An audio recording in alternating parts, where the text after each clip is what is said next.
Hello বন্ধুরা, যারা মাছ ধরার নেশা আছে তারা এই ভিডিওটা দেখবেন।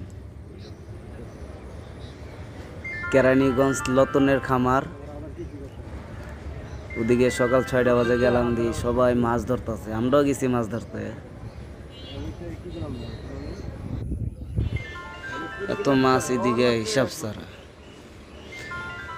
অনেক দূরতে দূরতে মানুষ আহে। এই নারকেলবাগ থেকে যে আমরা আইছি, কামরাঙ্গি চরের থেকে,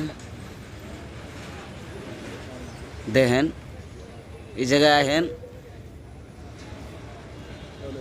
অনেক মাছ তো এদিকে। হাউর তো লইত থাকে, এনে অনেক লইত, এত লইত থাকে যে এই যে আবার গাছও আছে, যেইগুলো এই গাছে তো ছায়া দেয় না, কারণ আপনি যে জায়গায় মাছ ধরবেন এই জায়গায় তো ছায়া নাই। এই জায়গায় ছাতা টাঙ্গায়া বান দিয়া পরে বৈশা মাছ ধরতে হয়, খাওয়ানো নাই এইদিকে।